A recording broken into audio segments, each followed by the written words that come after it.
Listo, entonces estamos en la segunda parte de la primera sesión de las 6 que tenemos, ¿no? Para socializarles respecto del sílabo, previa a la presentación que ya han hecho de ustedes y de sus intereses en cuanto a la asignatura y a la metodología de la investigación para que les lleve, ¿no?, a plantear un diseño sobre una temática que ya ustedes me han explicado cuáles son las de su interés.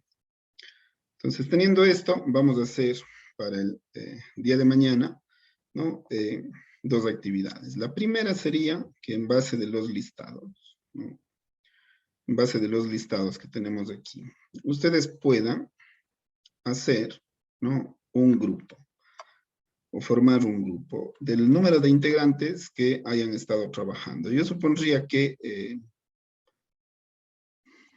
¿no?, yo supondría que 4 o 5 integrantes es lo adecuado. Si hay algún grupo que está conformado con 3, pues podemos mantener, no habría problema. O si hay un grupo de 6, también lo podríamos mantener. Ustedes decidan qué es lo más adecuado para ustedes. Entonces, de acuerdo con ustedes, formen el grupo, me envían y yo ya les clasifico aquí. ¿Cómo van a hacer para formar el grupo? Se van a ir a su correo, ¿no?, y me van a enviar un correo, ¿no?, que yo lo voy a leer aquí como parte de los, como los integrantes del grupo que me estarían enviando, ¿no? Entonces, en ese correo pueden abrir una hoja de Word, por ejemplo, ¿no? Y me envían un correo que más o menos tenga la siguiente información. Entonces, grupo, ¿no es cierto? Grupo Maestría en Educación.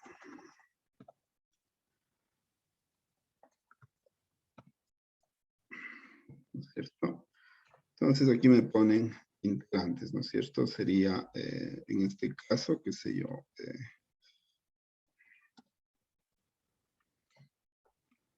integrantes, voy a poner aquí Pablo, ¿no? Las personas que sean, ¿no?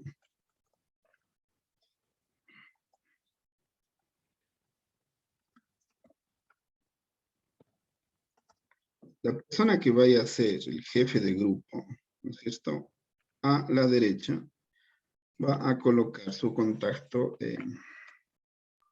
de teléfono para poder hacer los grupos y poder mejorar en cuanto a la comunicación, ¿no?, tener comunicación instantánea. Entonces, pone aquí su número de teléfono.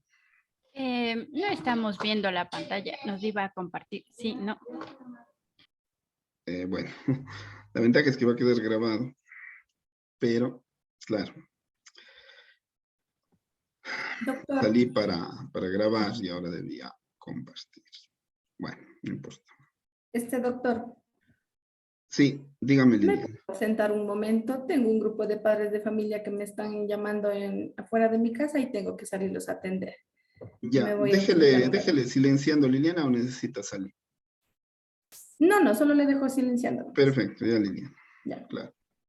A ver, les decía entonces que abren una hoja de Word y dejan constancia de esto, ¿no?, para decirme quiénes son los integrantes del grupo, y a la derecha de la persona que vaya a ser el jefe de grupo le ponen el número telefónico para yo poder crear, ¿no?, grupos de WhatsApp para la comunicación instantánea. Esto va a ser importante que se tenga para yo poderles hacer llegar información, algunos links o cosas, ¿no? Porque manejar los correos, ¿no?, lo hago a través de la plataforma y les va a llegar el correo institucional, pero eso puede demorar mucho, esto es instantáneo. Entonces, me envían esta información. Yo con esta información me voy a las hojitas de Excel, como les indiqué de inicio, y les voy aquí colocando y les voy asignando los grupos y decirles con qué número de grupos se van a identificar. ¿Hecho? Esa tareita quedaría entonces para que ustedes me puedan enviar el día de mañana a este correo, ¿no? ¿A qué correo envío? A este de aquí.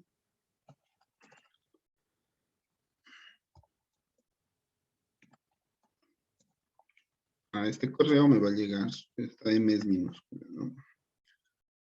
A este correo me va a llegar la información que me manden.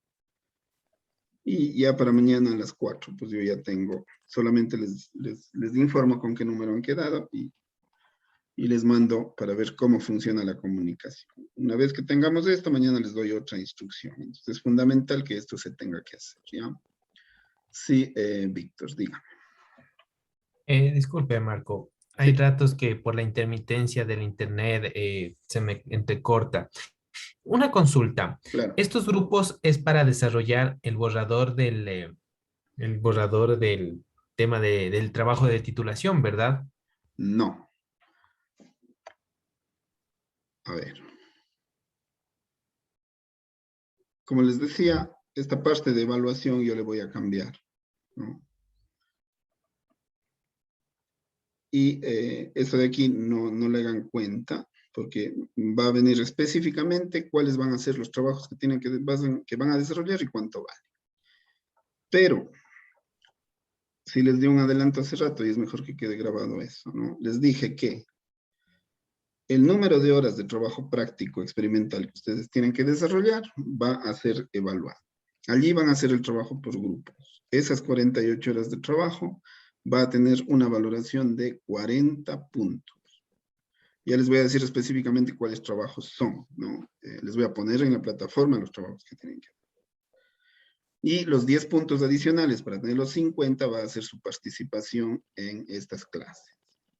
Sería 10 más 40, 50 puntos. Es decir, esto de aquí lo hacen de forma individual y grupal, con los grupos que estamos formando. Mientras que esto de aquí, que es lo que usted me está preguntando, ¿no? ¿Qué vamos a hacer en esas 48 horas de trabajo autónomo? Allí se les va a valorar, esa actividad se les va a valorar sobre 50 puntos. Y es todo el trabajo que van a hacer individualmente o en parejas de poder hacer el diseño de investigación entre dos personas, ¿no? Lograr ese producto va a tener 50 puntos más. Entonces, allí yo creo que sí se aclararía, ¿no? Entonces, los grupos de acá no son para hacer el diseño. Sí que va a tener que ver, obviamente, con los elementos del diseño y todo eso, pero esos son trabajos, ¿no? Para poder tener las destrezas suficientes para poder ya individualmente hacer el diseño y plantearlo de acuerdo a mi tema, o máximo en pareja. Así, eso le podría responder. No sé si está claro. Sí, muy amable y disculpe, Marco. Ya, Gracias. me encanta. Muy bien, entonces, no sé si tienen alguna duda sobre esta actividad que tienen que realizar hasta el día de mañana. Hasta el día de mañana, antes de la sesión, obviamente, antes de las 4. Me mandan hasta el mediodía. Si alguien no pudo, pues yo, faltando una hora antes de entrar, ya los últimos que me envíen, pues ya para hacer la clasificación y colocarles ya aquí, ¿no? Los grupos. Magister, una consulta nomás. Sí, para enviarle, ¿sería que envíe el coordinador nada más un correo? sí. Todos vamos a enviar. Solo el coordinador Solamente sería, ¿no? la persona que está aquí con el teléfono, solamente esa persona me envía. Es decir, Correcto. si finalmente son, qué sé yo, 8 o 10 grupos de todo el curso, yo solo recibo 8 o 10 correos, no más. Correcto, muchas gracias. Los que no ponen el teléfono aquí se despreocupan del envío. Es solamente la actividad para el que pone el teléfono. Los otros, obviamente, Gracias. van a estar de acuerdo en que son parte del grupo, ¿no es cierto? Listo. Eso sería. Entonces, esa sería la una actividad. La otra actividad ya les inicié diciendo, pero vamos a ampliarla un poco, ¿no? Estando en el curso, ¿no es cierto? Me voy a el módulo. Y dentro del módulo he visitado dos sitios, ¿no? Este de aquí, que es el repositorio de la central, ¿no? De la Universidad Central, que ya vimos cómo se podría navegar, ¿no? Y el otro sería este de aquí, el DSpace de la Universidad de Cuenca, para que puedan hacer un paneo específicamente de aquello que ustedes están queriendo investigar. Esto tiene la finalidad de buscar el tema específico o las temáticas específicas. ¿Cómo voy a trabajar para tener una idea más amplia de las temáticas? Para eso, yo les voy a colocar aquí, ¿no?, un pequeño archivo, ¿no?, que en este momento lo voy a sacar para discutirlo con ustedes en este momento y vean qué otro tipo de cosas les interesa a los profesores investigar para diversificar un poco, ¿no? Entonces, veamos si es que tengo... a ver, estoy con...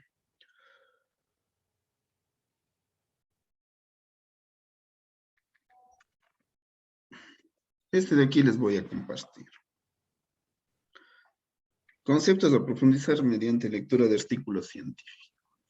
Puede ser mediante lectura de artículos o puede ser también mediante lectura de abstracts de tesis, ¿no?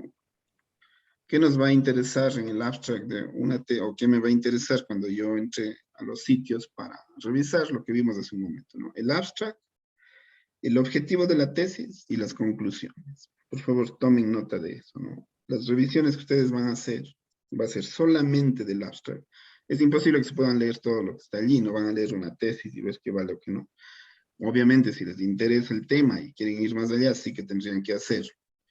Pero la búsqueda o la decisión que van a tomar, ¿no?, una búsqueda para tomar una decisión de temáticas más bien, tendría que ser sobre esos aspectos, ¿no?, de los artículos o de las tesis que encuentren.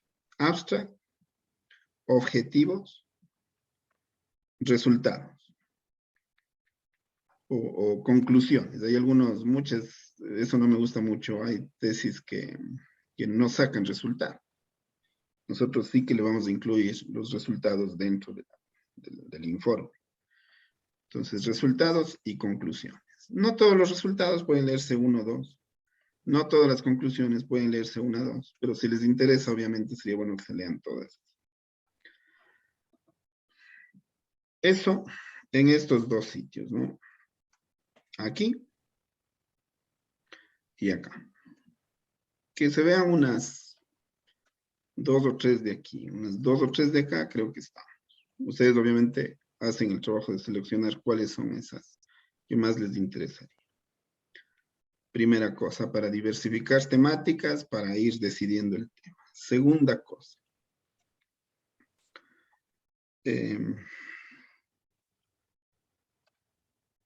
Revisan este documento, ¿no? Y aquí tienen temáticas. Pero estas temáticas son sacadas, ¿no?, de las diversas conversaciones que se ha tenido con aspirantes a maestría en Ecuador. ¿Qué les interesa a los profesores? Ustedes ya me han dado muchas más ideas, ¿no? Yo después ya esto voy a ir incrementando es decir, yo en esto, si ustedes se dan cuenta, ya también estoy haciendo investigación, ¿no? Porque la investigación es buscar información, pero luego coger esa información y sistematizarla. Entonces, ustedes aquí me han dado información que luego yo puedo ya clasificar y darme cuenta qué es lo que les está interesando a los profesores. Entonces, miren lo que les interesa a los profesores en nuestro contexto investigar. ¿Cuáles son las creencias de los profesores de matemática? Todavía hay profesores que creen que en matemáticas se debe utilizar la memoria. Yo soy uno de ellos. Yo creo que es importante. Lo que me parecía grave era que había una época, o todavía hay, no sé, en la que se piensa que hay muchas cosas que deben memorizarse en matemática. Es mejor memorizar ciertos aspectos que me lleven a que por mí mismo, ¿no?, pueda hacer desarrollos y no depender absolutamente de la memoria para ciertas cosas. Eso es peligroso en matemáticas. Pero hay ciertos aspectos específicos de matemática que sí es necesario memorizar. Y va bien cuando los estudiantes lo hacen. Pero ¿qué creen los profesores en general, ¿no?, sobre su práctica pedagógica? ¿Qué es la mediación pedagógica en matemática, ¿no? aquí esto se basa en el hecho de que tengo dos elementos, ¿no? ¿Dónde se encuentra? ¿Dónde se encuentra el conocimiento? ¿No? Y cuál es el rol para que el profesor pueda llevar al estudiante hacia ese conocimiento. De ahí viene la mediación pedagógica. Y eso se cumple a través de las actividades de aprendizaje. Es clave diseñar actividades de aprendizaje para mediar desde el punto de vista pedagógico entre el estudiante y, ¿no? El conocimiento matemático al que debe tener. Solamente les voy diciendo que tenemos que comentar brevemente, obviamente por el tiempo, ¿no? Pero ustedes ya pueden irse dando cuenta. ¿Y por qué les estoy dando esto? Porque las búsquedas que van a hacer, que ya les voy a indicar cómo pueden hacer búsquedas mucho más generales. Puede basarse sobre las cosas que de aquí les ven llamando la atención o sobre las que ustedes me dijeron, ¿no? Esto de los pilares de la educación. Generalmente la matemática se concentra en esto. Y eso es un error. Porque de allí, ¿no es cierto? Saber procedimientos, memorizar algoritmos, se cree que es saber matemáticas, cuando en realidad eso solamente es algo mecánico que la gente luego se olvida. Entonces, hay que saber conocer matemática. Y esa matemática puede relacionarse también, ¿no? Con los valores. Valores y matemáticas. Hoy día nomás hablaba con mis estudiantes de la universidad respecto de la relación que existe entre el aprender matemática y el pensamiento lineal y el pensamiento sistémico. El pensamiento lineal, ¿no? Es aquel que más se desarrolla en matemática y es eso lastimoso porque solamente nos concentramos en el saber hacer, ¿no? Pero el pensamiento sistémico es cuando el estudiante ya discute lo que hace, ¿no? El rato que discute lo que hace o critica lo que hace o pregunta por qué hace, ¿no? Ya saben esa pregunta famosa, ¿no? ¿Para qué me sirve esto? ¿Para qué me sirve el trinomio cuadrado perfecto si nunca lo voy a usar en mi vida? Entonces, ese tipo de curiosidad que tiene el estudiante, ¿no? Se puede trabajar muy bien para que el estudiante sepa o aprenda cómo puede conocer, ¿no? Y relacionar eso con los valores, ¿no? Conformarse como persona, el hecho de cambiar su forma de pensar, de pensamiento lineal a pensamiento sistémico, por ejemplo, es una excelente herramienta, ¿no? Para poder cruzar toda esta línea y no quedarse solamente aquí. Cuando el estudiante ya no es simplemente que va por el procedimiento o va por la calificación del procedimiento o se centra en pasar el año o se centra en tener una nota, ¿no? Cuando le interesa ya algo más que eso. Eso es desarrollar pensamiento sistémico, cuando ve muchas formas de poder, de plantear, ¿no? De plantear soluciones a problemas y cuando se da cuenta que puede generalizar. Por ejemplo, alguien me hablaba de la ABP. La ABP es una excelente herramienta para poder cruzar toda esta línea, ¿no? Toda esta línea. Y obviamente eso, ¿no? Lleva a que el estudiante pueda saber con más fruto, ¿no? Con mayor beneficio. El aprendizaje por descubrimiento, ¿no? No estoy queriendo ahorita yo indicarles qué es cada una de estas cosas ya a profundidad, ¿no? Les estoy dejando como una, hasta cierto punto, una tarea para que cada uno de estos elementos que han sido de interés de algunos profesores a nivel nacional, ustedes también lo puedan buscar, ¿no? Ahí va muy bien Google, ahí va muy bien YouTube, ¿no? Por ejemplo, ahorita digo aprendizaje por descubrimiento y alguien es la primera vez que oye de esto. Entonces, vamos a buscar, vamos a aprender, vamos a saber qué es. Tómense de las 48 horas que tienen que dedicar a esto, tomen unita, tomen 2 horitas, ojalá hasta el día de mañana para que compaginen esto con las búsquedas que van a hacer ¿no? Ya sobre temas específicos, ¿no? Aprender por descubrimiento, es decir, el estudiante tiene que aprender a aprender también. Si no, imagínense, ¿a quién nos dan profesores de por vida? No, no nos dan a nadie. Ahora hay que aprender por cuenta propia, o no nos tocó vivir eso en la pandemia. Fíjense que es posible aprender por cuenta propia, ¿no? Es posible ser autodidacta también. ¿Cómo desarrollar eso? Ahí el profesor tiene un rol fundamental. Matematizar, ¿no? Coger situaciones de la vida cotidiana y convertirlas en matemática. ¿Cuándo logro convertir una idea, un pensamiento, un problema, ¿no?, en términos matemáticos? Eso sería matematizar. Eso también es importante. ¿Qué tiene que ver la matemática con la gimnasia cerebral? ¿Para qué me sirve esto? Puede llegar a servir tanto que hasta podría ser un antídoto para el Alzheimer o para tener enfermedades mentales, ¿no? Hasta para eso puede servir la matemática. ¿Habrá investigaciones que me digan que eso efectivamente es bueno? Por supuesto que hay. Es tan bueno y tan necesario como el ejercicio para el cuerpo. Si no, se atrofia. O si no, busquen qué es la sinapsis o los procesos sinápticos que se dan cuando se hace matemática, cuando se calcula, cuando se piensa matemáticamente, cuando se resuelve problemas mentalmente o cuando se utiliza cálculo mental, ¿no? Entonces, esas son cosas súper interesantes. Sí, Gandhi, dígame nomás.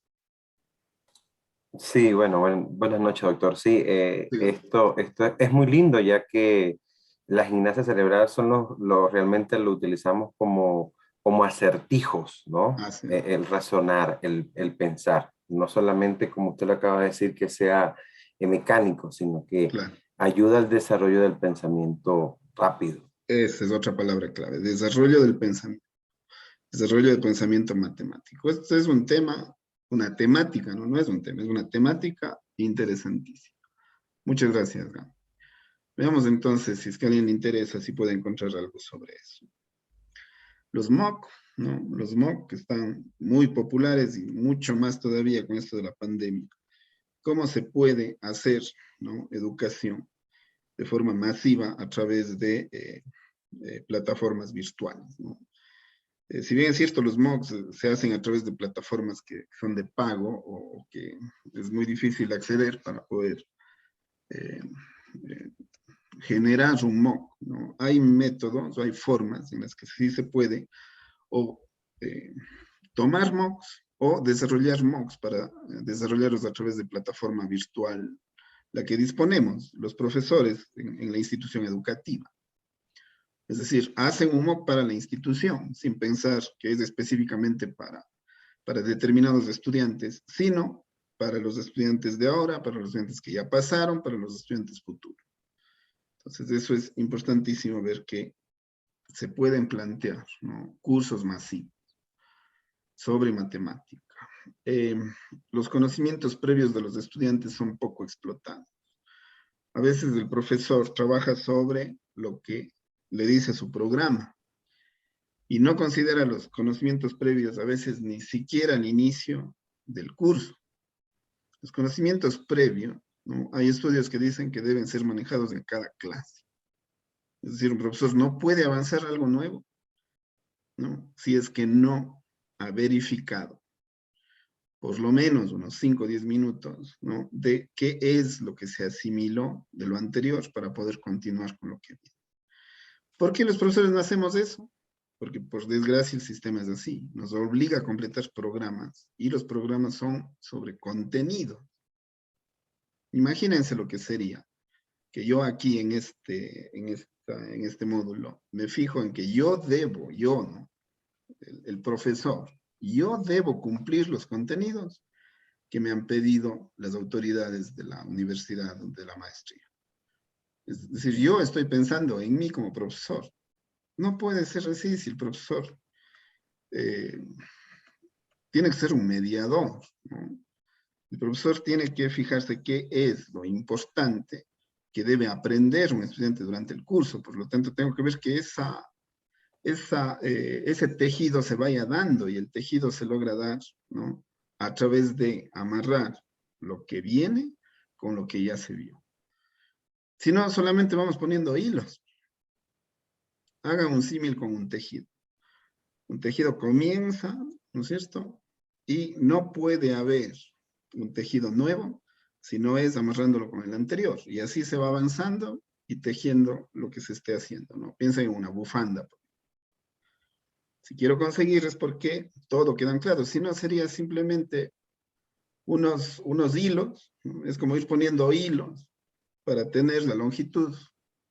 Pero y el rato que voy a coger, ¿qué bufanda cojo? Voy a coger hilo suelto. Entonces, fíjense lo importante que es eso, ¿no? Conocimientos previos. ¿No? Es muy importante buscar, ¿no? Buscar material respecto de eso, y se van a encontrar con algunas teorías interesantes en cuanto a educación matemática. Y es justamente lo que se hila con esto, ¿no? De ahí viene el aprendizaje significativo. Si es que yo no puedo anclar lo que sé, ¿no?, con lo que sé, con lo que se viene, yo pierdo aprendizaje significativo.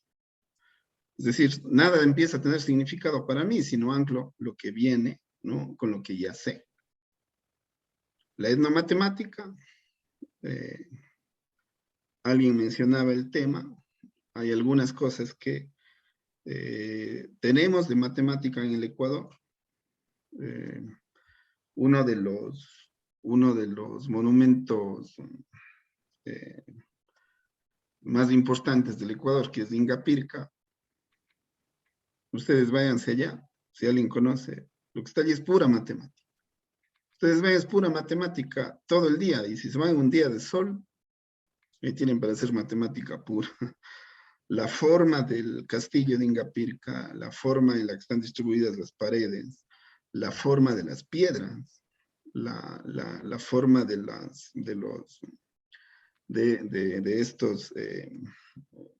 estas paredes de piedra que están en la parte de arriba, ¿no? Están hechos a forma de un rectángulo que le corona un triángulo y tiene la finalidad de medir, ¿no?, las estaciones y la hora. Es como un reloj, es un calendario, es un reloj y un calendario. Eso es Ingapirca. Y por decir, ¿no?, por dar un ejemplo, pero ¿qué más hay al norte del Ecuador, al centro, en la costa, en los lugares donde ustedes proceden, ¿no? Piensen en eso, ¿no? Cómo se hacía matemática en la prehistoria incluso, porque hay petroglifos, ¿no? Ustedes sí han visto el logo del Banco Central del Ecuador. Allí está la cosmovisión andina. ¿Y qué es? Una espiral. ¿Y qué es una espiral? Una espiral, ¿no?, es una función matemática. Lo puedo hacer con funciones polares, por ejemplo. Entonces hay mucho allí que se puede hacer. Teoría de las situaciones didácticas. Sí. ¿Alguien me quería decir algo? Sí, Gabriel. Sí, mi pregunta es, en la cruz cuadrada también, o sea, desde ahí también trabajo matemáticas, ¿no es cierto? Por supuesto, porque eso tiene que ver con las creencias cristianas. Por ejemplo, el más es una cruz, y el por es la cruz de San Andrés. Pero igual la cruz que hay en la cruz cuadrada es igual de pueblos, y es también ancestral. Entonces, ahí también creo que hacen el desarrollo. O hay también en Tulipe, creo que hay algunas cuestiones que tienen que ver con sembríos también, ¿no es cierto? La composición, donde trabajaban la matemática, en el tipo de sembrío que utilizaban. Sí, no. Verá, etnomatemática es sinónimo de investigación. ¿Por qué? Porque no hay conocimiento al respecto, o hay muy poco conocimiento al respecto. Usted solamente busque Taftana, ¿no?, o busque calculadora Inca en internet, y se va a dar cuenta que le lleva directamente a artículos que han hecho investigación sobre cómo se utilizaba eso ancestralmente. los quipus. Ujú. Los quipus eran mensajes en nudos y recientemente han descubierto que eran también formas de llevar no solamente información, sino también cuentas, ¿no? Cuentas. Cuentas, es decir, hacían matemática con eso. ¿Qué Ujú. tanto se ha descubierto de eso? ¿Cómo se hacía aquí? ¿Los quipus eran incas únicamente o es que se manejaba también entre los cañaris, por ejemplo? Y lo que usted menciona, absolutamente. Y eso diciendo que en la cultura inca, ¿no? Pero vaya a ver en México, vaya a ver entre los mayas. Los mayas tienen un calendario que era el más preciso, ¿no? Incluso más preciso que el calendario que tenían los europeos, ¿no? Hasta el Renacimiento. Entonces, ¿de dónde sacaron todo ese conocimiento? ¿Qué se ha hecho? ¿Qué estado del arte tiene eso? Solo ahí nomás ya tienen cualquier cantidad de información que podrían revisar. Ujú. Gracias. Ya, Gabriel. A ver, tenemos esto de la teoría de las situaciones didácticas, ¿no? Una secuencia didáctica. La forma más fácil de concebirlo es de que en matemática tenemos que ir de lo fácil a lo difícil. De acuerdo, esa es la forma básica de concebirlo. Pero, ¿y si vamos a las actividades de aprendizaje? ¿Cómo debe plantearse una secuencia didáctica para una actividad de aprendizaje? ¿Cómo debe ser? Solo eso nomás ya es un trabajo nosotros le decimos trabajo de titulación, otros le dicen tesis, otros le dicen trabajo de máster. Bueno, el proyecto, ¿no es cierto? El proyecto de investigación que ustedes tienen que plantear, ¿no? Tranquilamente, basta que planteen unas cuantas secuencias didácticas para un tema específico, ustedes ya tienen trabajo. Y ni se diga si lo prueban, ¿no? Porque podría quedar como propuesta, pero también podrían hacer, ¿no? Menos situaciones didácticas, ¿no? Pero probarlas, es decir, intervenir en un curso. Puede ser el curso de ustedes mismos. Esto de aquí es todo un campo, ¿no? Todo un campo por descubrir. ¿Cómo se debe comunicar matemática? ¿Cómo se debe escribir sobre matemática? ¿Cómo es el lenguaje? Yo he visto, y por eso la pandemia se agravó, los estudiantes, y no estoy hablando de estudiantes de colegio, estoy hablando de estudiantes de universidad que están estudiando para ser profesores de matemática, es decir, la carrera que muchos de nosotros seguimos en la universidad. Estudiantes que a veces me doy cuenta que piensan que decir de una forma da lo mismo que decir de otra, que lo importante es darse a entender. En matemáticas no es así la cosa, no es lo importante darse a entender o que yo me entienda. Es decir, unos dicen 4 a la 2, otros dicen 4 al cuadrado, ¿no? Otros se empiezan a inventar formas de decir algo que tiene formas de decir. Es decir, en matemáticas se tienen que decir las cosas como son, ¿no? Entonces, eso es todo un campo de investigación en matemática, porque si alguien, por ejemplo, se plantea decir, a ver, yo he observado de que los estudiantes a veces hablan como quiera, ¿no? A veces dicen raíz y ya creen que todo el mundo les va a entender. Sí, raíz que raíz cúbica, raíz cuarta, raíz cuadrada. Están por sentado ciertas cosas y la comunicación matemática es súper mala. Y a veces no es que fallen solo los estudiantes, sino a veces fallamos en eso incluso los profesores. Entonces, fíjense allí todo lo que hay que trabajar, ¿no? Bueno, las actividades de aprendizaje podrían estar ligadas a las secuencias didácticas, pero podrían haber actividades de aprendizaje específicas que nosotros trabajamos y las podemos mejorar, ¿no? ¿Qué elementos deben tener las actividades de aprendizaje? Actividades de aprendizaje, fíjense, ¿no? El cambio paradigmático que hay aquí. Que normalmente creemos que el profesor no trabaja actividades de aprendizaje, sino actividades de enseñanza, porque el profesor enseña nada. El profesor no debe caer en eso de pensar que está enseñando, porque dicen que no se logra enseñar nada a nadie, ¿no?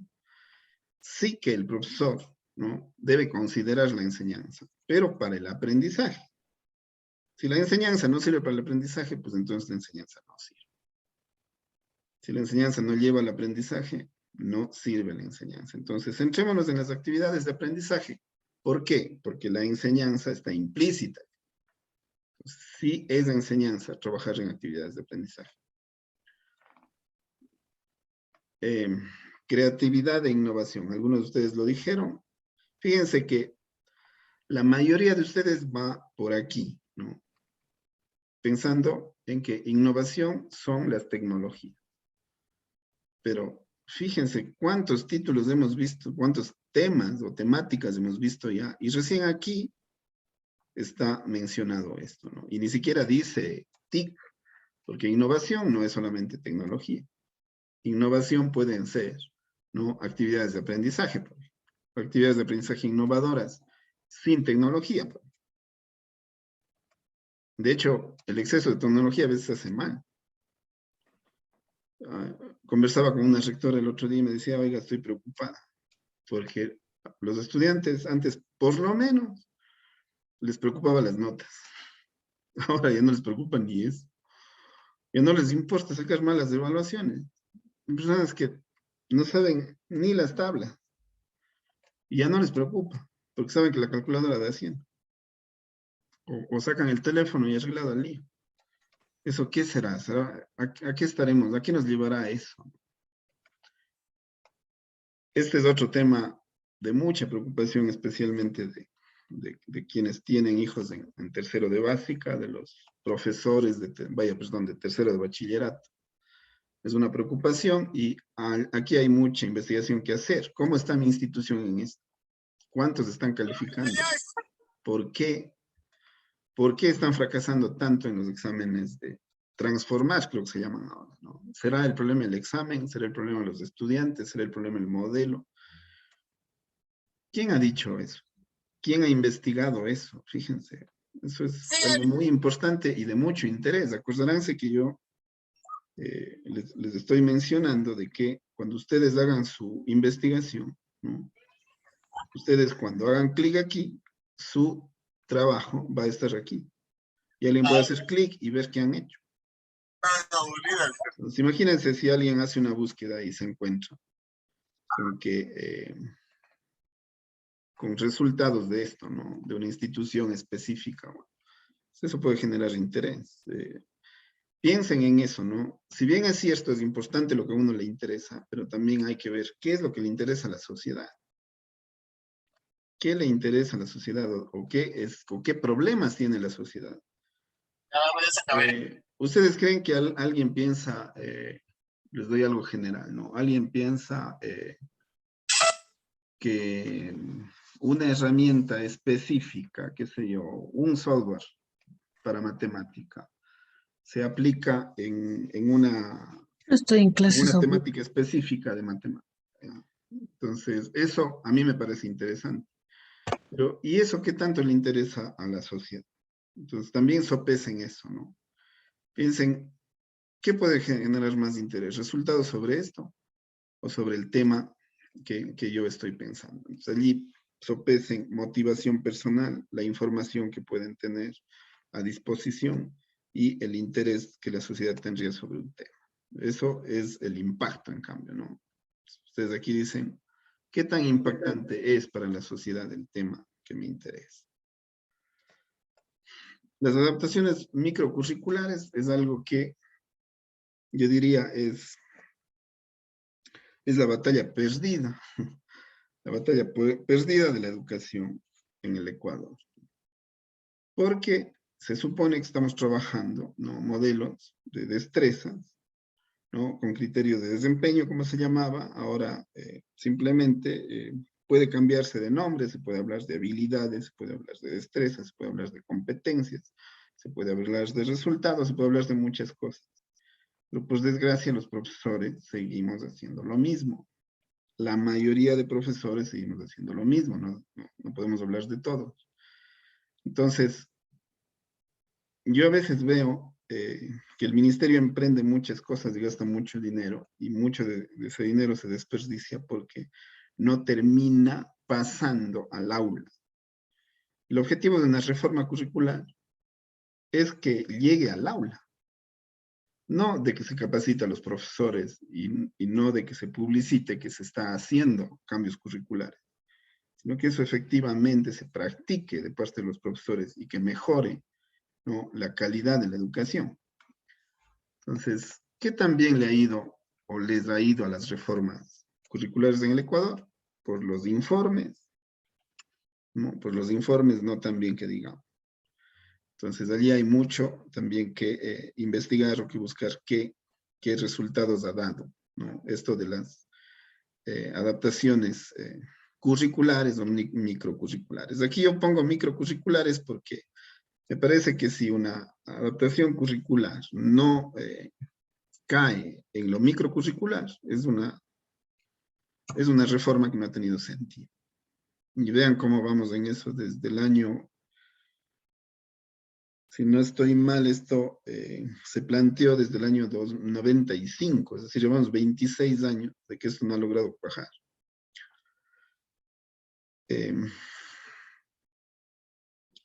Del modelo por competencias aquí ni se habla, ¿no? Pero en matemáticas existen modelos por competencias que se practican, incluso en Latinoamérica, y sí que hay países que han mejorado en cuanto a eso, ¿no? Si no vean Finlandia, si no vean cómo ha superado Singapur, los países asiáticos especialmente, y Europa mismo, ¿no?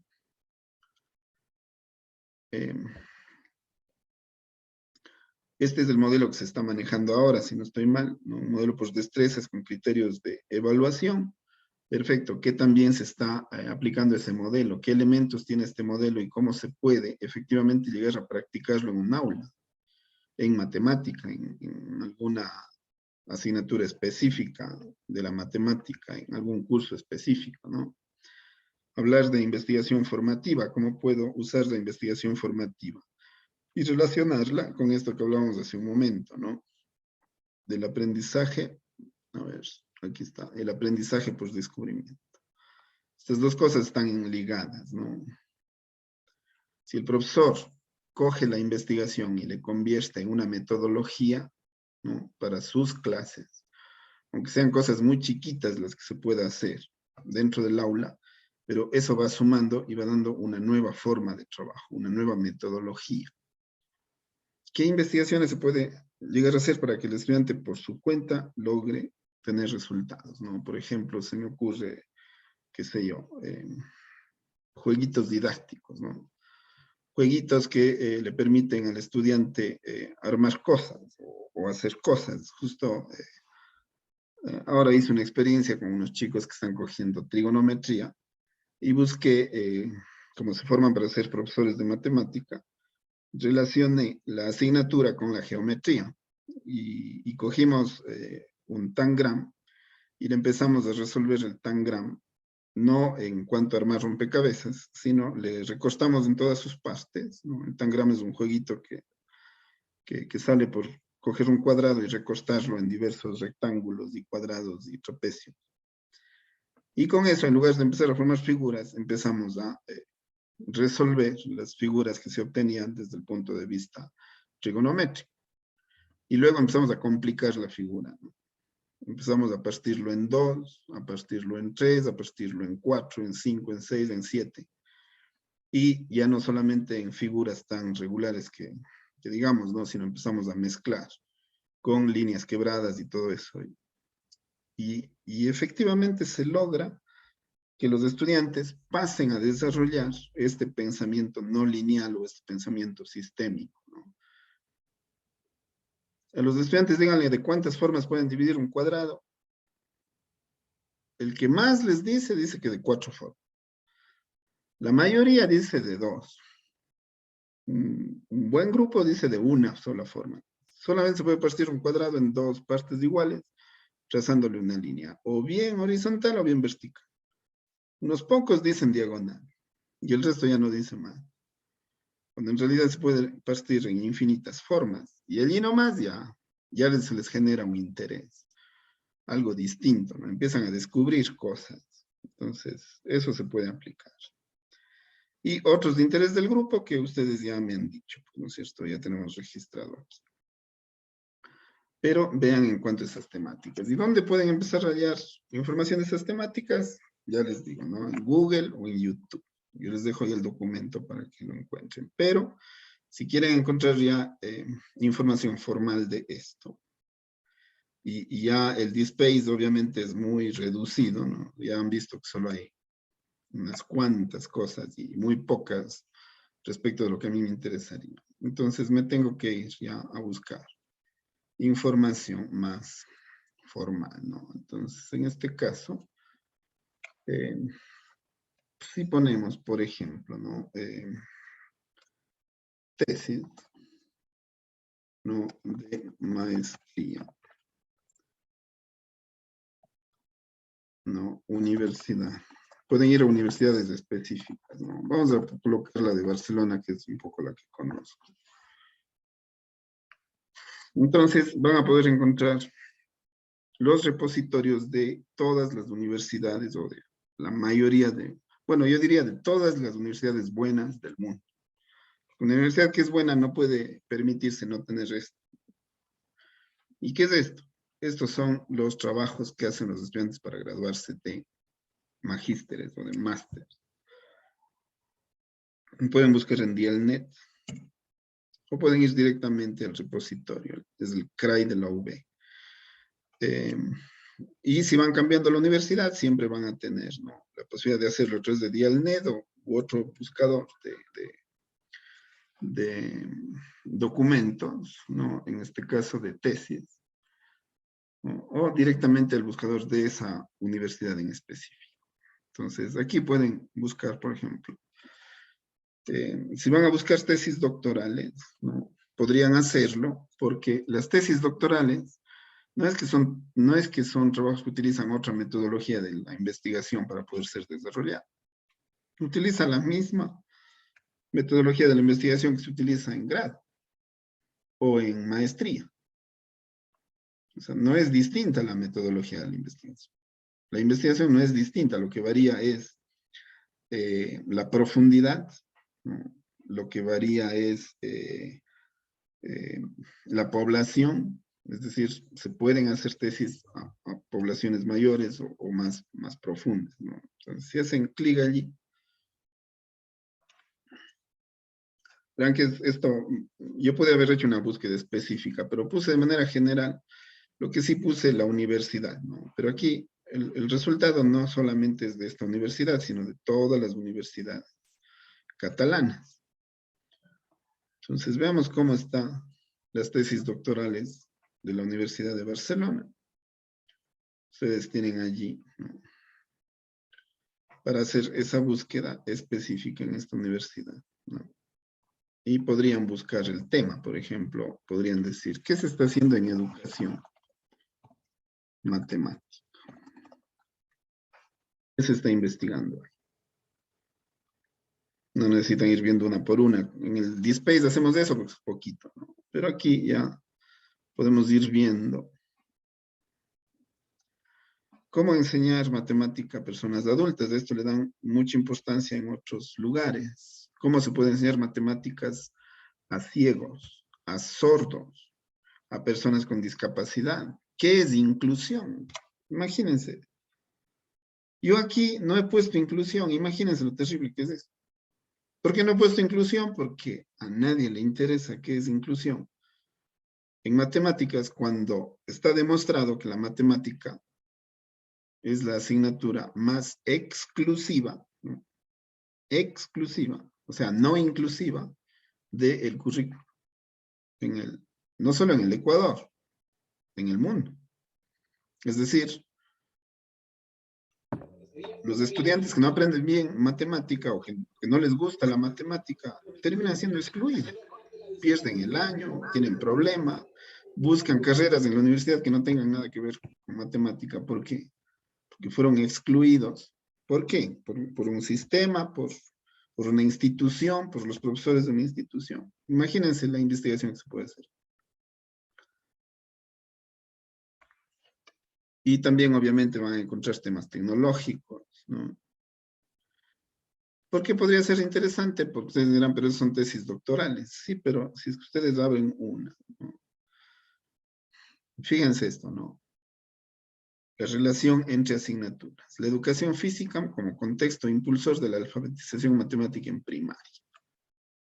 Claro, porque en educación física los chicos están corriendo, están sudando, están haciendo ejercicio, pueden hacer velocidad, eso implica tiempos, ¿no? Pueden hacer lanzamientos, eso implica distancias, velocidades. Se puede trabajar muchísima matemática en educación física. Entonces, ahí está la información, ¿no? Y la ventaja aquí que pueden ir a revisar el documento completo. ¿Por qué aquí es importante revisar el documento completo? ¿No? Porque el momento que... una cosa aquí es de que a veces no vienen bueno, aquí sí están, ¿no? Pero si no encuentran el PDF, no hay problema, ¿no? Si no encuentran el PDF, ustedes solamente váyanse al enlace, este de aquí, y eso les va a dar ya el contenido. Si no encuentran para descargarse, ¿no? Obviamente la tesis sería lo importante. En tesis doctorales tal vez lo que les pueda servir, ¿no? Sería el índice. Bueno, obviamente siempre vamos por el abstract, ¿no? El resumen. Entonces, eso y el índice. ¿Por qué? Porque de una tesis doctoral se puede tomar 1 o 2 elementos de esa tesis para convertirlo en tesis de maestría. Por ejemplo. Y se pueden hacer las réplicas, ¿no? Las réplicas están autorizadas, es decir, de una investigación que ya se hizo, en este caso en Barcelona, ¿no? Se puede hacer aquí una réplica, y se puede hacer una réplica exacta y mencionarla así en la bibliografía, pero adaptado a nuestro contexto. Y una vez que se hace eso, pues entonces los resultados obviamente les van a decir cosas que no se sabían, por lo tanto se está haciendo investigación. Los resultados de una investigación es descubrir cosas que no se sabían. Muchas veces las tesis, y lastimosamente pasa, forzosamente se hace de que los resultados tengan que ser lo que ya se pensaba que debían ser. Los resultados deben ser lo que tengan que ser, no tienen que ser direccionados. Entonces ahí hay que tener mucho cuidado con los instrumentos que se hacen, ¿no? Yo he visto muchos instrumentos que van direccionados. Es importante el uso de software para el aprendizaje de, qué sé yo, aritmética, sí o no. ¿Quién les va a poner que no? Entonces, este tipo de preguntas no se puede hacer. Allí hay que escoger bastante bien cómo se desarrolla el instrumento, ¿no es cierto?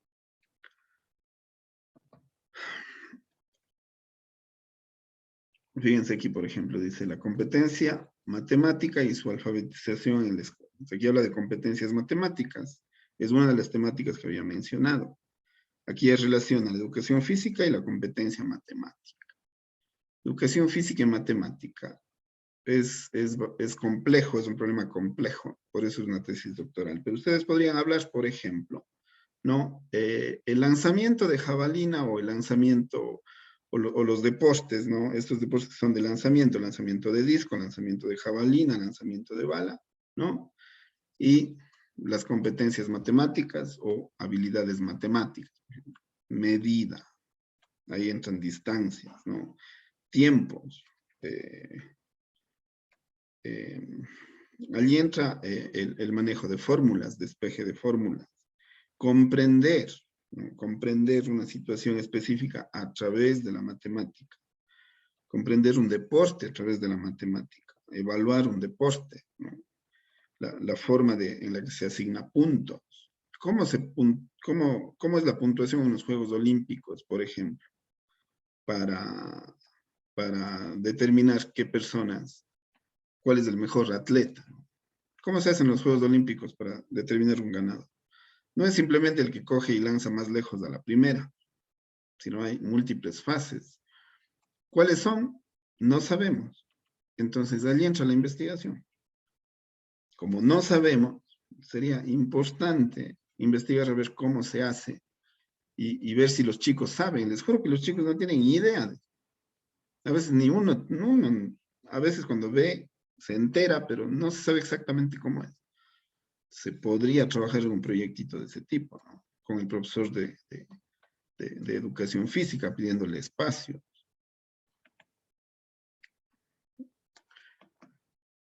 Pero los repositorios, tal vez este les interese más porque este es ya para los trabajos de máster, ¿no? Por ejemplo.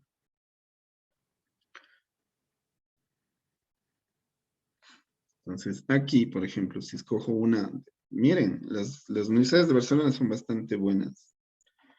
Aquí casi todas pueden escoger. En cuanto a España, les podría recomendar la Complutense, les podría recomendar la Universidad de Sevilla, ¿no? Y la de Granada, yo creo que por ahí.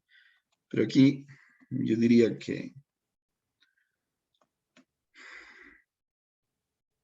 las 10 primeras, tranquilamente, todas son referentes en España, ¿no?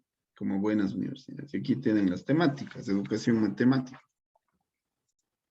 Bueno, aquí le pondré sin tilde para que me encuentre mejor. Educación matemática. En España no usan los acentos como acá. No hay mucho, fíjense. Evaluación formativa en educación superior. A ver.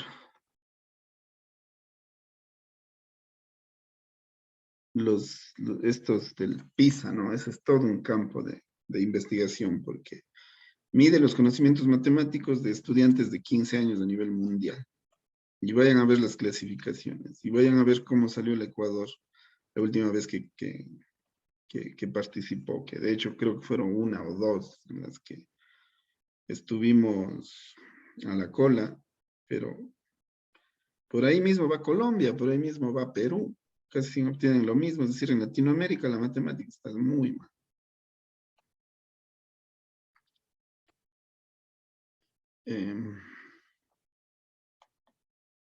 Bueno, no ha habido mucho, ¿no? Pero podrían poner temas específicos, ¿no? Aquí si ponen, por ejemplo, inclusión. Pongámosle con tilde, a ver si vaya mejor. Allí sí que les va a salir, ¿no es cierto? Una de 10 de 404. ¿No? Inclusión en matemática. Voy a poner con los tildes, a ver.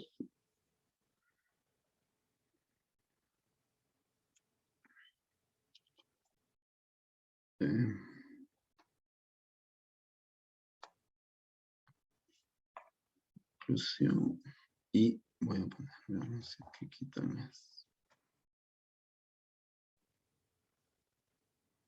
Bueno, inclusión y matemática. Fíjense la necesidad de investigación que hay en esto, ¿no? Aprendizaje.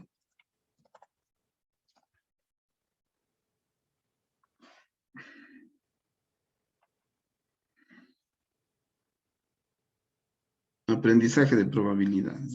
Aplicación de un modelo matemático. ¿Qué tal? Aquí, por lo general, aquí no les ponen el texto, ¿no? O sea, el documento, pero ustedes pueden coger y mostrar el registro completo. Es importante que sepan, ¿no? Porque a veces uno dice, no hay para bajar. Y la mayoría de veces uno llega y no tiene para bajar. Claro, aquí en la mayoría ha salido porque yo ya estoy haciendo búsquedas de lugares que sé en dónde está. Pero la mayoría les va a salir cosas que no pueden llegar al documento, pero cuando muestran toda la información del documento siempre les va a dar un enlace. Ustedes cogen ese enlace, le hacen control C, van a una nueva página, le ponen control V en la ventanita y ahí sí que les va a salir. Y fíjense a dónde se fue. ¿Los reconocen los colores? Este es, ¿no?, el repositorio digital de la Universidad de Barcelona.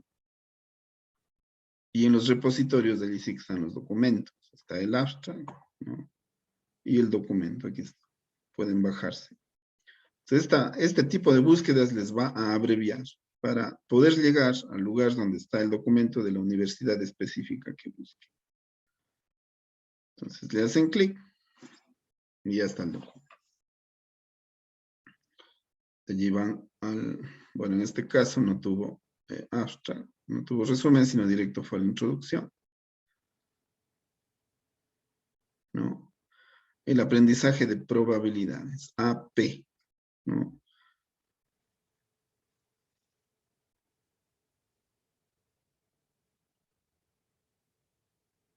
Fíjense, son temas que aquí a veces no se nos ocurren, ¿no? Pero esto de aquí me parece interesantísimo. Enseñar probabilidades.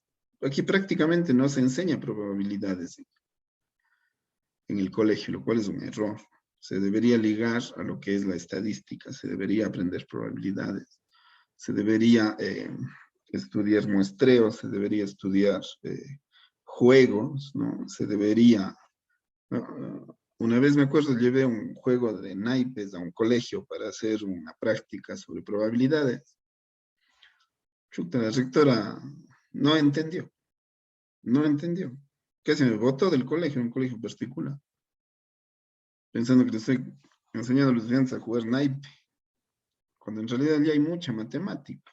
Con los dados hay mucha matemática, ¿no? Bueno, entonces así pueden entrar o encontrar información precisa, ¿no? Precisa para sus temáticas. Y con este documentito de aquí, más los intereses propios que ustedes tienen, pueden buscar, ¿no? ¿Para qué sirven estas búsquedas? Estas búsquedas sirven para encontrar el estado del arte, ¿no? El estado del arte de los temas o de las temáticas o ya del tema específico que ustedes van a decidir. No pueden tomar decisiones sin escudriñar esta información. No es que ya en 2 horas de ver esto ya sé, ¿no? No hagan 2 horas, hagan solo 1 horita nomás. Pero 1 horita hoy día, mañana otra horita, y así hasta el día jueves ya habrán tomado su decisión. No sé qué comentario les puede generar este tipo de búsquedas que pueden hacer. Estamos haciendo búsquedas no de artículos, ¿no? Estamos haciendo búsquedas de trabajos en los que la gente ya ha hecho aquello que ustedes van a hacer. Entonces, es fundamental que se revisen unos cuantos. No sé si tienen alguna duda al respecto.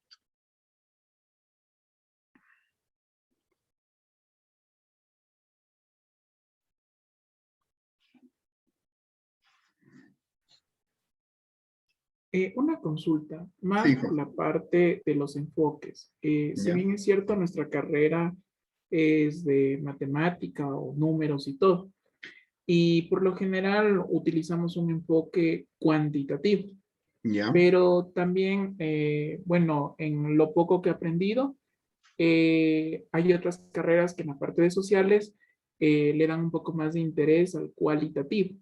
Entonces, ¿qué piensa con su experiencia sobre irnos a lo cuantitativo o un enfoque mixto directamente? O sea, las dos cosas primero por las encuestas y lo segundo por saber aspectos un poco más profundos como el comportamiento del estudiante en clases, es decir, la observación. De acuerdo, sí. A ver, hay muchos diseños de tesis que dicen que van a trabajar con enfoque cuantitativo, cuando uno lo que termina revisando es puramente cualitativo. ¿Por qué? Porque para poder trabajar con enfoque cuantitativo se necesita mucha gente a la que vaya a aplicar mis instrumentos de investigación.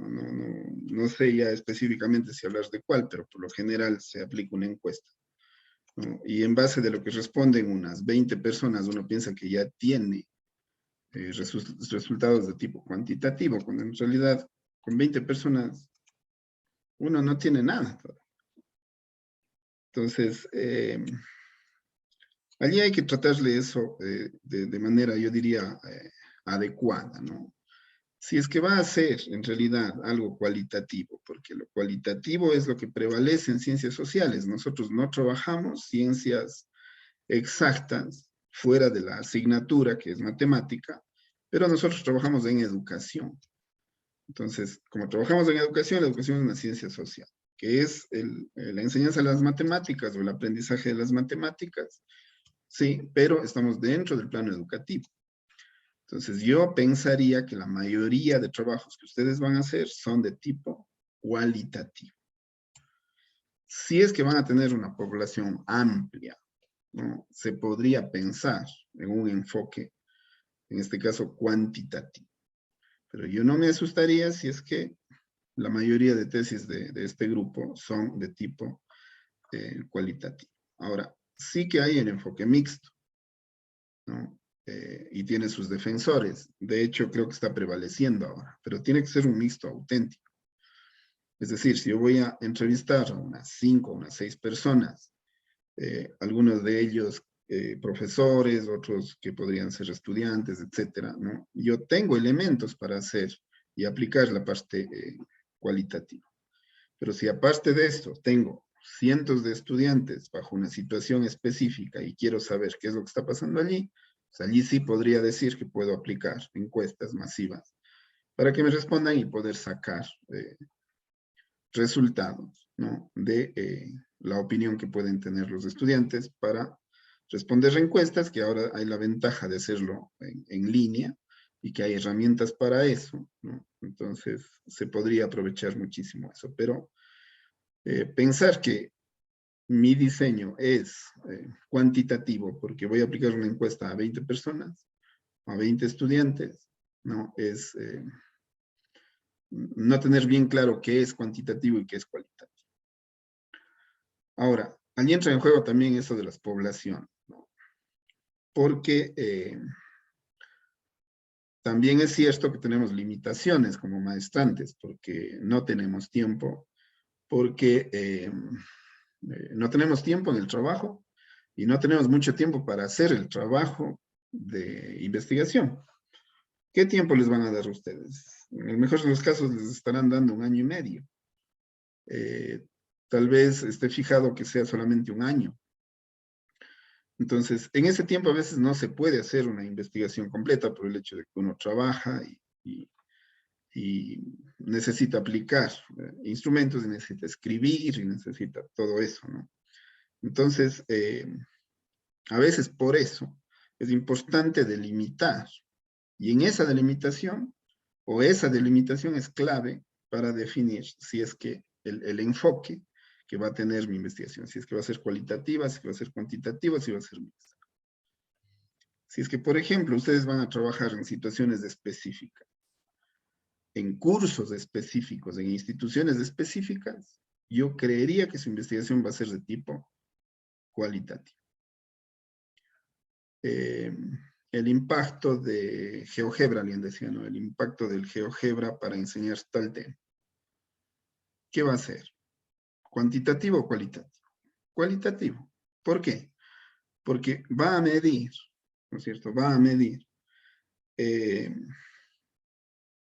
tanto aprenden o qué tan bien aprenden los estudiantes sin GeoGebra y con GeoGebra. Eso le obliga a tener una intervención. Puede separar en 2 grupos. Si el grupo es de 30, partirá, ¿no? 15 acá, 15 acá, y ver la posibilidad de poderlo ejecutar en los tiempos que están establecidos. Entonces, hacer eso, ¿no? Más unas entrevistas, ver cómo mejora el rendimiento. Vimos hace un ratito un trabajo de ese tipo. Ver si mejora o empeora el rendimiento, ¿no? Del un grupo respecto del otro, ¿no? Y hacer unas cuantas entrevistas respecto de cómo se está utilizando este tipo de herramientas, si se ha utilizado antes, cómo le veo cómo hacer la adaptación metodológica para implementar ya eso como parte del microcurrículo, por ejemplo. Entonces podrías hacer propuestas interesantes, ¿no? Pero cuando se trabaja con pocas personas, lo cuantitativo es difícil de justificar. Eso yo le podría decir, pero esta pregunta va a quedarse allí permanente, ¿no? Porque ya cuando ustedes tengan que definir realmente el enfoque para el diseño por lo menos, eso ya se tendrá que tomar una decisión sobre la población que tenga. Y si tiene que ser solamente de un tipo, pues será. Y si tiene que ser mixto, pues será. Ya hablaremos más formalmente de los enfoques. Pero le podría dar ese adelanto, ¿no? Temática, población y recursos o posibilidad de acceso a la información. Ya, muchas gracias. Sí, más era mi duda también aparte por la prueba de hipótesis, porque algunos más o menos cogen la prueba de hipótesis y no está en cuál definir, si cualitativo o cuantitativo. Yo De creo que acuerdo. depende de la aplicación. De Gracias. acuerdo. Ahora, verán, yo tengo entendido que no se llama tesis lo que ustedes van a hacer. Le decimos a veces tesis por abreviar, pero debe tener un nombre específico. Nosotros le llamamos trabajo de titulación o trabajo de titulación de maestría. No sé cuál es el nombre que ustedes utilizan más frecuentemente.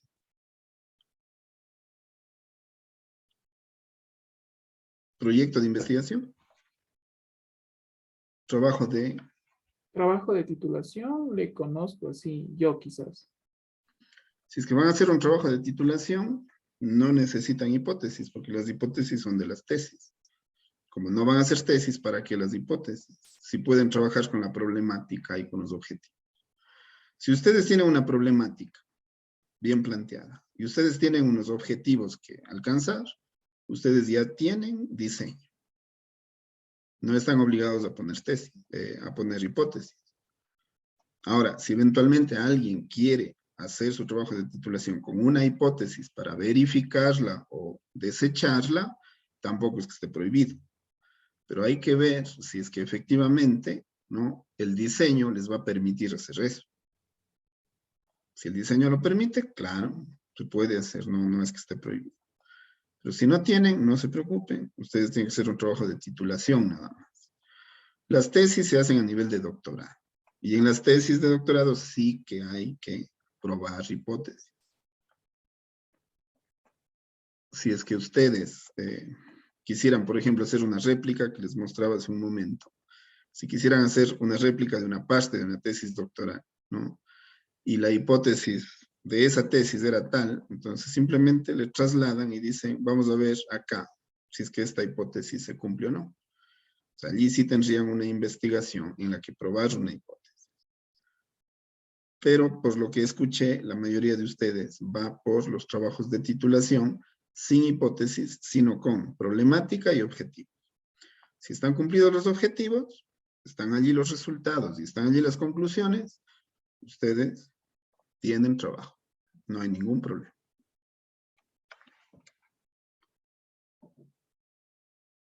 Muy bien. Jorge. Sí, Jorge, le escucho. Sí, Magíster, ¿cómo está? Sí. Cabe la aclaración, entonces, en un trabajo de titulación, por ejemplo, ¿se podría decir que existe una problemática? En mi caso, yo quiero introducirme a lo que es de enseñanza del cálculo, cómo se va a introducir al cálculo, ya sea a universidad o al colegio. Ya. Entonces, podemos decir que existe ahí una problemática y el hecho de que nosotros planteemos una propuesta para abordarnos al estudio del cálculo, quedaría definido como un trabajo de titulación y necesito, por ejemplo, hasta qué nivel yo debería de llegar. ¿Debería de probar algo? ¿Debería de tener datos estadísticos de esto? ¿O se puede, o sea, me refiero a qué nivel de profundidad o el alcance que yo debería de tomar en el cuestión de realizar esta tesis? O digamos, perdón, este trabajo de Trabajo de titulación. titulación. Perfecto, sí. A ver, las propuestas están permitidas. Es decir, usted hace un diseño en el que la investigación que va a realizar le va a servir para realizar una propuesta. Esa propuesta no tiene la obligatoriedad de ser probada. Sin embargo, si es que la situación suya lo permite, podría tomar parte de esa propuesta y hacer, ¿no? Hacer efectivamente una intervención para probarla. Eso le puede convenir a usted, ¿no? Por el impacto que va a tener su propuesta. Es decir, lo que yo estoy proponiendo ha sido efectivamente aplicado y me ha dado estos resultados. Los resultados no tienen que ser necesariamente positivos. Eso es, yo sé que es complicado aceptarlo, ¿no? Por decir, a ver, yo hago esta propuesta y me va mal, ya no tengo tesis, ya no tengo trabajo, perdón, si ven esa palabra, cómo está ahí. ¿Será cierto eso? No, sí hay trabajo. Sí hay trabajo porque ustedes están haciendo una propuesta y la han aplicado y se han dado cuenta que tiene aspectos que tienen que ser pulidos, modificados o rectificados.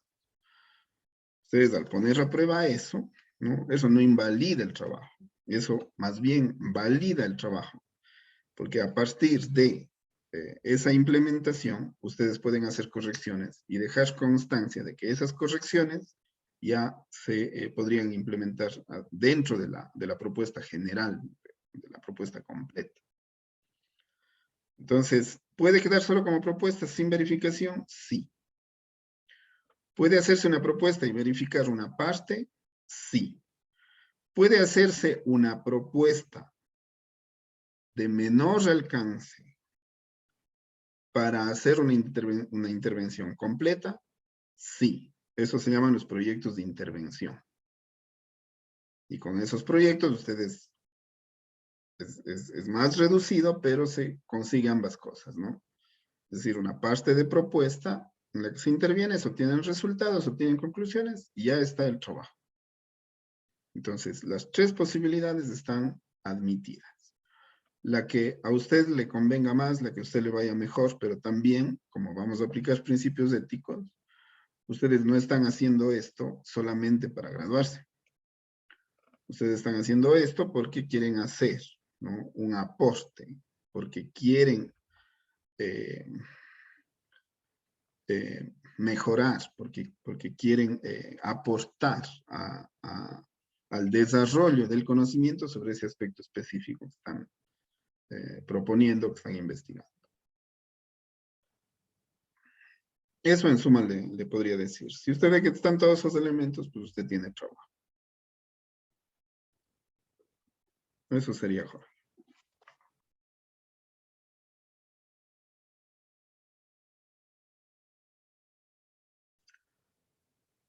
No sé si tiene otra pregunta en este sentido. Muchas gracias, Magíster. Sí, también estaba escuchándole que se puede implementar una hipótesis o se podría dar continuación a un proyecto. Estos necesariamente deben de ser de doctorado y de maestría, o también se podría hacer un seguimiento a una investigación realizada en pregrado. Sí, O sea, sí, sí, una tesis de totalmente, pregrado. gran, típico, ¿no? Y esto es una mina. Muy bien, muchas gracias por el apunte. Esto es una mina, a ver, les muestro aquí. Pues me olvido de compartir cuando ya salimos.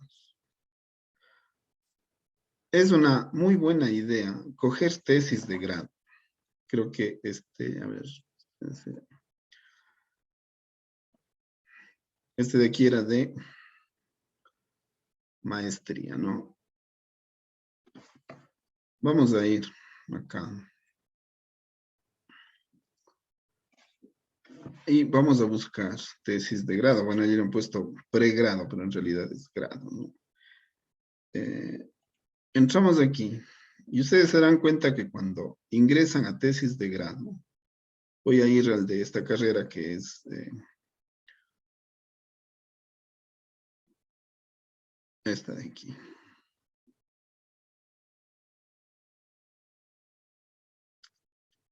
Aquí están algunas, ¿no? Cuando uno revisa estos trabajos, ahora se llaman trabajos de integración curricular, se llama ya, lo de la tesis, eso ya quedó para la historia. Antes también se llamaban trabajos de titulación. Por ejemplo, dice, guía didáctica para la enseñanza de conceptos de derivadas. más. Hago clic aquí. Y generalmente, cuando ustedes revisan el trabajo,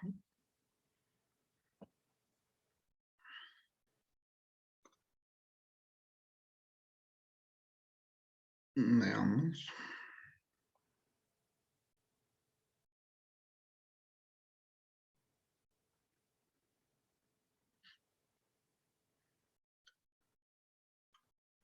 Revisan el índice. Y hay una parte en la que dice recomendaciones. Ahí están los trabajos de maestría. ¿Por qué? Porque en estas recomendaciones, bueno, no se va directo. Vamos a las 145.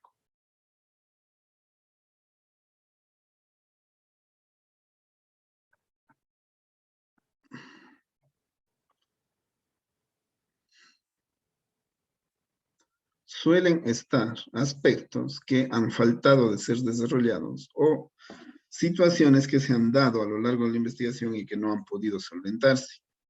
Entonces, si ustedes están en capacidad de hacerlo, ¿no es cierto? Podrían, simplemente tal vez variando la temática, variando el enfoque, variando la población, o simplemente por el hecho de aplicarlo en otro contexto, ustedes ya tendrían trabajo, ¿no?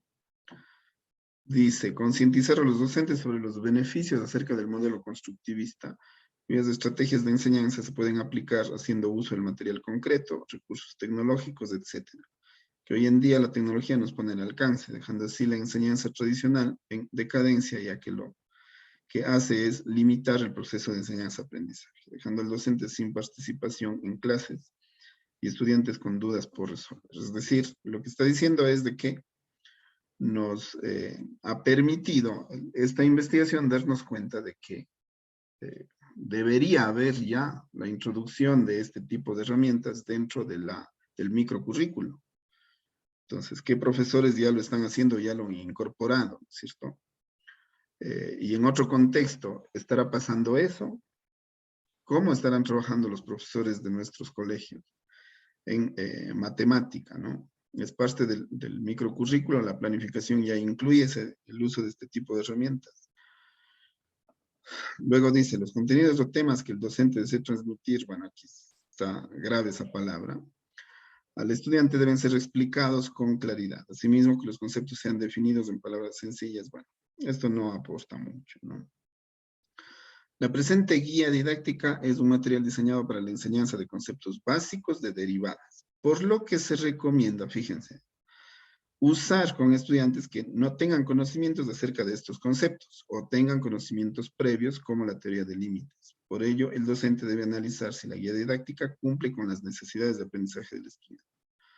Es decir, si esto fue hecho para conocimientos básicos, ¿qué se puede hacer para, usando herramientas tal vez de otro tipo, de tipo tecnológico, se puede conseguir que se consiga, que se logre profundizar en cuanto a los conocimientos, ¿no?, más avanzados sobre esa temática? Eso ya sería un trabajo de titulación para una maestría, ¿no? Y aquí dice que esta guía didáctica, ¿no?, mejora el proceso de enseñanza-aprendizaje. Aparentemente eso se ha demostrado, ¿no?, pero a veces los chicos también, en su afán de decir que está bien lo que se ha hecho, se ponen cosas, ¿no? Dice, la guía didáctica mejora el proceso de enseñanza-aprendizaje, pero si solo fue una propuesta, ¿cómo sabe que mejora o no? Allí viene lo que yo les dije. Coger, ¿no?, coger ese tipo de material que se está produciendo y verificarlo, y ver si efectivamente mejora el proceso. ¿Será que lo hace? ¿O será que esta propuesta que está hecha aquí necesita ser replanteada, modificada, ser pulida, ¿no? Acá decía, guía didáctica para la enseñanza de conceptos de derivada. Por lo que yo conozco, todas estas son solamente propuestas. ¿Qué tan bonita es o qué tan buena es la guía? ¿no? Tendrá sus falencias, son trabajos de grado. Tienen presentación, a veces sí, otras veces como se exagera en letra, en color. No porque haya mucho dibujo o mucho color, las cosas son mejores, ¿no? De hecho, a mí me parece que esto exagera, ¿no? Tal vez esto sí, como portada de una temática, ¿no?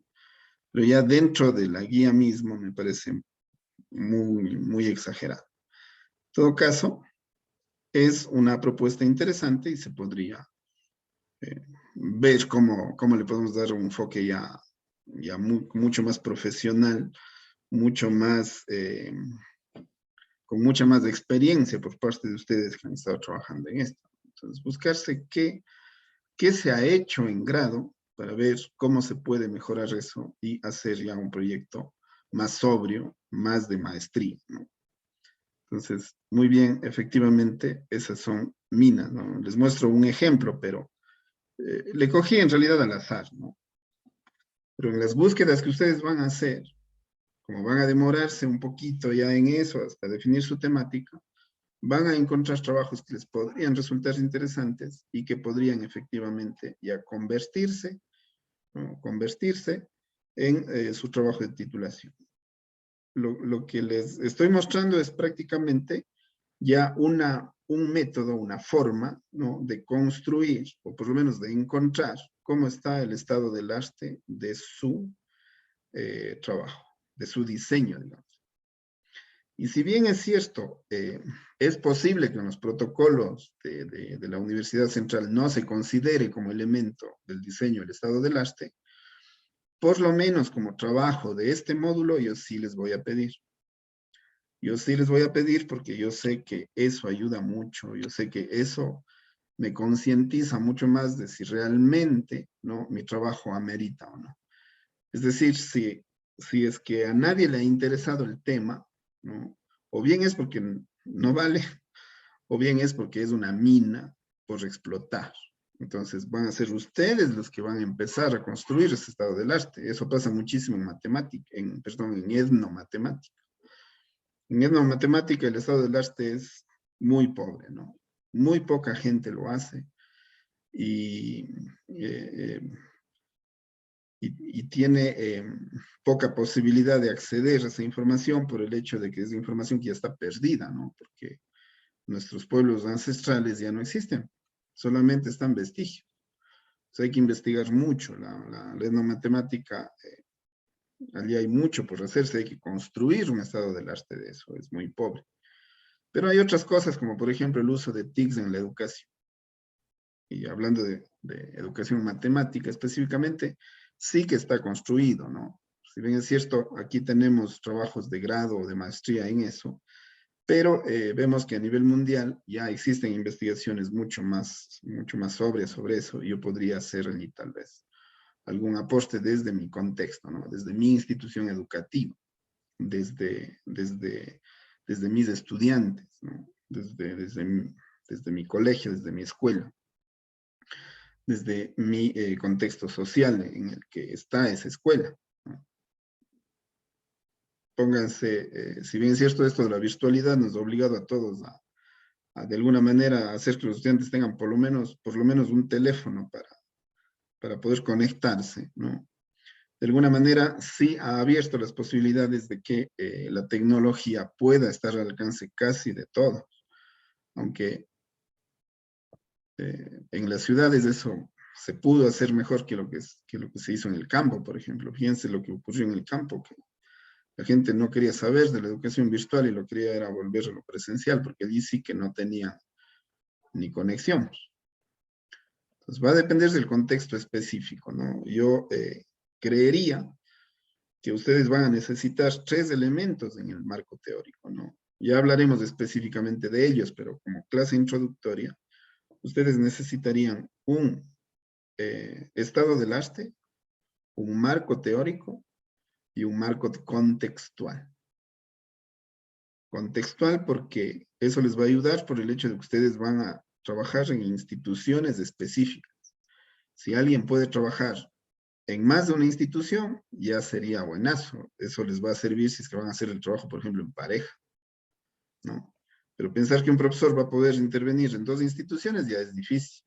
Peor en 3, o hacer una investigación cuantitativa aplicada a 5, a 6 o a todo un circuito. Eso es muy difícil que se pueda lograr y los tiempos que tienen y los recursos que tienen son limitados. Entonces, el marco contextual va a ser fundamental.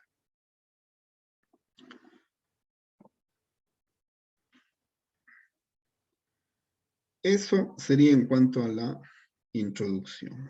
Para el día de mañana, ¿no? Bueno, no sé si habría otra inquietud. Sobre la tarea nomás. La tarea solo era enviar el correo, ¿verdad? El grupo, ¿o no La entendí tarea bien? que tienen que mandarme, sí, solamente es enviar el correo con los integrantes. Pero la otra, no es que no debe hacerse, ¿no? Mañana dedíquense una horita a hacer estas búsquedas, vean que ya empiezan a encontrar lugares en donde se están publicando tesis como las que ustedes tienen que hacer, para que vean más o menos qué estructura tienen, qué forma tienen. Nosotros vamos a dialogar, ¿no? A conocer qué estructura le vamos a dar a nuestro diseño, ¿no? Pero vean que ya hay propuestas, es decir, ya tienen qué elementos nomás tienen esas tesis que ya están publicadas. Eso va a ser muy importante, sobre qué temáticas están trabajando, búsquedas sobre las temáticas que les di. Eso lo van a hacer mañana, lo van a hacer pasado, lo van a estar haciendo, porque si el día jueves no tienen su tema ya definido, vamos a tener un inconveniente de que las últimas 3 sesiones van a ser infructuosas. Entonces, sí que es una tarea pendiente. Mañana dedíquense, si quiero una horita, a hacer lo que hemos estado mostrando aquí. Esas serían las 2 cosas que hay que hacer para mañana, nada más.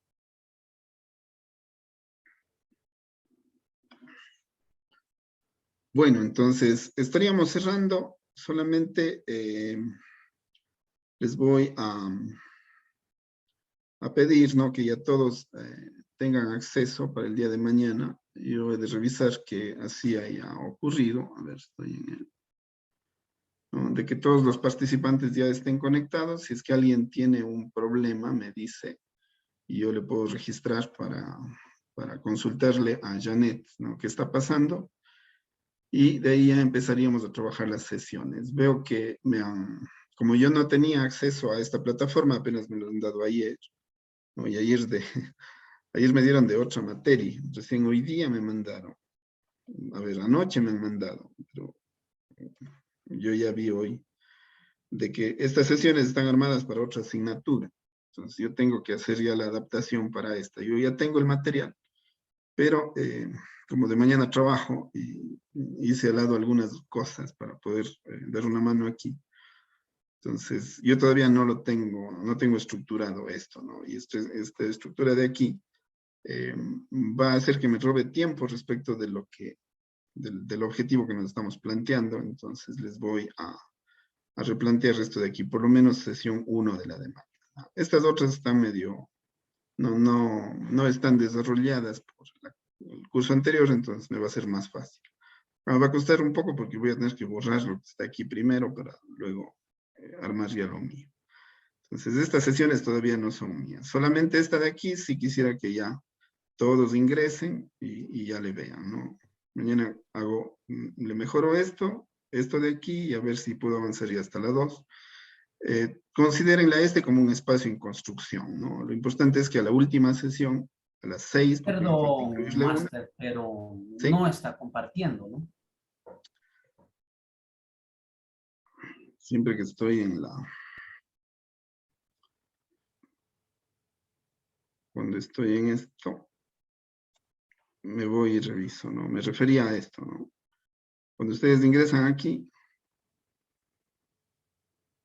están en el módulo, ¿no? Y ustedes verán que las sesiones están aquí arriba. Voy a rehacer esta sesión 1 e iré construyendo las sesiones, ¿no? Conforme vayamos avanzando, lo importante es que terminemos aquí con la sesión 6, en la que ustedes sí que tengan ya, ¿no? Una idea bastante aproximada de lo que será su diseño. Entonces, eso nada más les decía para ligarlo con lo que viene el día de mañana. Esto no lo considerarán porque todavía no está desarrollado. Vamos a ir haciendo sesión por sesión, digamos así. Obviamente previa a la sesión oficial, que sería de 4 a 9 los jueves y viernes y los sábados de 8 a 2. Listo. Entonces, eso sería. Estaríamos concluyendo para vernos mañana a las 4. No sé si tienen alguna otra, no sé, alguien. Bueno, creo que ya le respondí a Víctor y a Jorge, salvo que tengo otra inquietud. Sí, Marco, disculpe, yo tengo otra pregunta. Claro, Víctor. Sí. Máximo, ¿los grupos de cuántas personas? Yo diría que... ¿Cuál es el grupo más grande que tenían formado? ¿5?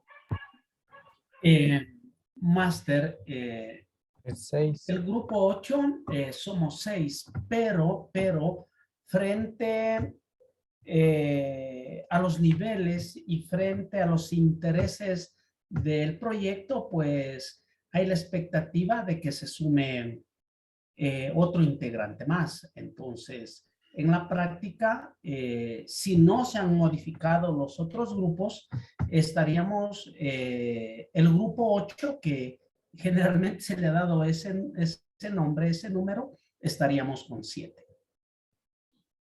Ya. Bueno, yo les iba a decir que podría ser un máximo de 6. Pero si hay un grupo conformado de 7, le haríamos solamente como una excepción. Como una excepción por la situación, ¿no? Pero si tienen que conformar grupos, si alguien va a conformar un grupo, no piense en 7, sino piense en 6 o menos.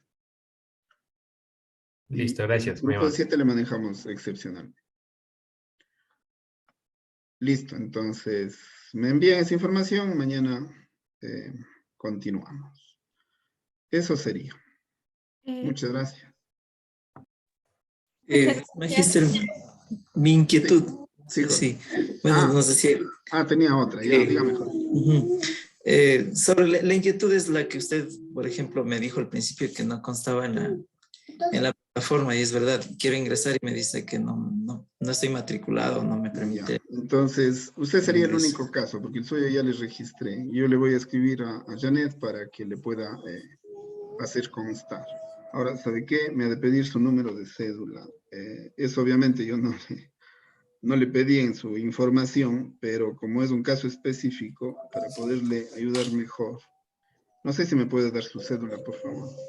Ya, 17, 19, ya. 10, 87, 53. Ya, 17, 19, 10, 87, 53. Listo, entonces yo ya le escribo a Janet para que le dé acceso para mañana. Ya, gracias, magíster. Bueno, entonces nos vemos el día de mañana. Que pasen muy bien, un placer conocerles, les digo de corazón. Hasta mañana. Gracias. Hasta mañana. Pasen muy bien. Doctor, compañeros. Doctor, una cosita. El link de la asistencia de mañana, si la puede poner, no sé si es el mismo, porque creo que era de Gabriel el link. Yo Entonces, tengo mi propio Zoom. Para que le ponga mejor en la trabajar desde el plataforma. mío. Sí, en la plataforma para que le ponga. Esténse atentos a la plataforma, ingresen a la plataforma, van a ver esto, ¿no? Voy a compartirles, siempre me olvido aquí. Ya, entonces mañana nos citamos así. Entramos a la plataforma, ¿no? Y aquí van a ver un icono que diga aula virtual. A ver, en presentación. En presentación van a ver aquí un icono que diga aula virtual. Tal vez tenga que ponerle abajo de esto, ¿no? Yeah. Acceso a aula virtual, hacen clic allí y entran a mi Zoom. Sí, muchas gracias. Eso de acuerdo. Así quedamos. Pase bien. Hasta mañana. Gracias, doctor. Hasta mañana. Hasta mañana. Hasta mañana. Gracias. Gracias. Hasta mañana. Hasta mañana. Hasta mañana. Gracias. Hasta mañana.